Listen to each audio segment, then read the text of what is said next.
প্রত্যন্ত এলাকাতেও এবার এআই প্রযুক্তি শিখবার সুযোগ। দক্ষিণ দিনাজপুরের কুশমন্ডির প্রত্যন্ত এলাকার স্কুলে এআই ল্যাবের উদ্বোধন করলেন কেন্দ্রীয় শিক্ষা প্রতিমন্ত্রী। প্রযুক্তির দুনিয়া এবার হাতের মুঠোয়।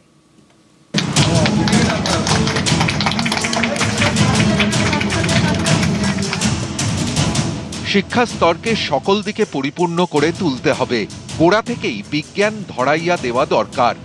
সেই কবে রবীন্দ্রনাথ ঠাকুর তার বিশ্ব পরিচয় গ্রন্থে লিখে গেছেন এ কথা, অথচ স্বাধীনতার ৮ দশকে পৌঁছে বিজ্ঞানের আকাশে ইচ্ছেডানা মিলবার সুযোগ পেল দক্ষিণ দিনাজপুরের কুশমন্ডি ব্লকের মানিকর উচ্চ বিদ্যালয়ের পড়ুয়ারা। কৃত্রিম বুদ্ধিমত্তা সম্পন্ন ল্যাব বা এআই ল্যাব পৌঁছে গেল বাংলার প্রত্যন্ত এলাকার এই স্কুলে। দক্ষিণ দিনাজপুরের কুশমন্ডি থেকে আরো 10 কিলোমিটার ভিতরে মানিকর উচ্চ বিদ্যালয়। প্রান্তিক স্কুল, গ্রামীণ অঞ্চলের স্কুল, যাতে এই অঞ্চলের মাধ্যমে, এই স্কুলের মাধ্যমে এই এলাকার আরও যে অন্যান্য স্কুল আছে, আমি চাই যে এটা একটা হাব হিসেবে তৈরি হোক এবং এটাকে কেন্দ্র করে অন্যান্য স্কুল থেকেও ছাত্রছাত্রীরা এসে এআই সম্পর্কে প্রাথমিক ধারণা, এআইটা কি সেই বিষয়ে প্রাথমিক ধারণা তারা যেন লাভ করতে পারে।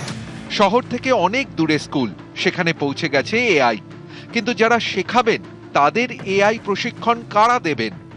এখানে যারা ফিজিক্সের মাস্টারমশাই আছেন বা কম্পিউটার শেখানোর জন্য যদি কোনো মাস্টারমশাই থাকে বা দিদিমণি থাকে, তাহলে তাদেরকে ট্রেনিংয়ের মাধ্যমে আমরা এখানে তাকে এই এআই ল্যাবের ক্ষেত্রে ব্যবহার করা যেতে পারে। কারণ গঙ্গারামপুরে আমরা এরকম একটা এআই ল্যাব করেছি, বালুরঘাটে এরকম এআই ল্যাব হয়েছে।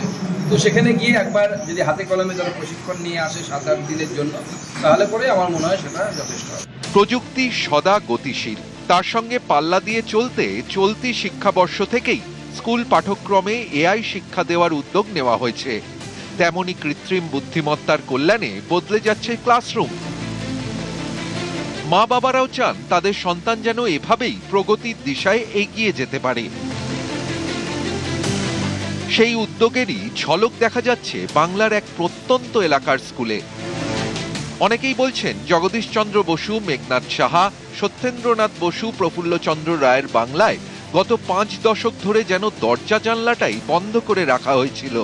ভরা বাম জমানায় চাকরি হারানোর ভাষ্য প্রচার করে কম্পিউটারের প্রবল বিরোধিতা এসেছিল খোদ সরকারি দলের দিক থেকে। জামানা বদলের পরে তৃণমূল আমলে তো শিক্ষা ব্যবস্থার প্রাণ বায়ুটাই উড়ে যেতে বসেছিল দুর্নীতির কাদায় ফেসে। এই যে বাচ্চা কম্পিউটার ঢুকতে দিল না বামফ্রন্ট সরকার, কি বলবেন? তার ফলে পিছিয়ে গেলাম আমরা অন্য দেশ থেকে, অন্য রাজ্য থেকে। যে সেই সময় কম্পিউটার আসতো, আজকে ব্যাঙ্গালোর, পুনা, কোয়েম্বাটুরের সঙ্গে বাংলার আর সেক্টর 5 এর তুলনা হতো, সেটা হলো না, পালিয়ে গেল সব কোম্পানিগুলো। বাকি যা ছিল শেষ করেছে টিএমও।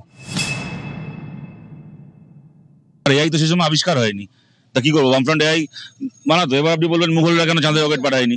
একসময় গোটা দেশ বলতো বাংলা আজ যা ভাবে কাল তা ভাবে দেশ। দেশে নবজাগরণের ধাত্রীভূমি ছিল বাংলা। গত 5 দশকে সেই ঐতিহ্যই যেন ধূসর অতীত। দায় কার? বামফ্রন্টের সময় এবং তৃণমূল কংগ্রেসের সময়ই শিক্ষা ব্যবস্থা অত্যন্ত পিছিয়ে গেছে। টেকনোলজি, আমরা নিজেরা টেকনোলজিকে আপন করতে পারিনি, সঠিক সময় আপন করতে পারিনি, অনেকটা পিছিয়ে আপন করেছি।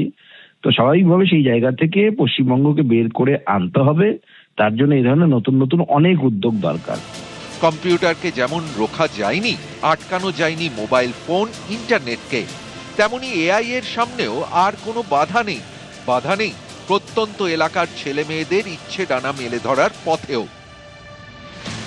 দক্ষিণ দিনাজপুর থেকে সুজন সূত্রধর, নিউজ 18 বাংলা।